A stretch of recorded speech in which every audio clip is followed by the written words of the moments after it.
Friends, இப்போ வந்து கலசம் வைக்கிறதுக்கு என்னென்ன பொருள் வேணும், கலசம் எப்படி வைக்கணுன்ட்டு பார்க்கலாம் வாங்க.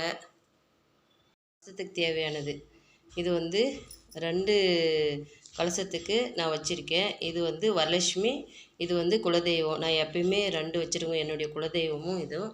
இது வந்து வேப்பிலைக்கு குலதெய்வத்துக்காக. பாருங்கள், மா இலை வந்து ரெடி பண்ணி வச்சுட்டேன். அடுத்தது பூவு, இது வந்து ஏலக்காய், இது வந்து வெள்ளியில் வந்து இது நான் எப்பயுமே வரலட்சுமிக்கு போடுறது கலசத்தில். வெள்ளியில் ஒவ்வொரு ரூபா காயின்ஸு, வெள்ளி காயின்ஸு. அதுக்கடுத்தது இது வந்து குலதெய்வத்துக்காக இந்த காயின்ஸ் எடுத்து வச்சுட்டு இது பாருங்கள், ஏலக்காய், அடுத்தது பட்டை, லவங்கம். இது வந்து நூல், நம்ம நூல் சுற்ற முடியாது, நமக்கு சுற்ற தெரியாது, அதனால் நூல். இது வந்து பச்சரிசி. இங்கே பாருங்கள், கலசத்துக்கு தேவையான இது வந்து குலதெய்வத்துக்கும், இது வந்து வரலட்சுமி அம்மாவுக்கும். சரிங்களா? இதுக்கு தேவையானது. அடுத்தது மஞ்சள், குங்குமம். இது வந்து பிள்ளையார் இல்லாமல் நம்ம கும்பிட முடியாது, அதனால் பிள்ளையாருக்கு ரெடி பண்ணி வச்சுருக்கிறேன் ஃப்ரெண்ட்ஸ். இதுக்கு தான் கலசத்துக்கு தேவையானது இதுதாங்க.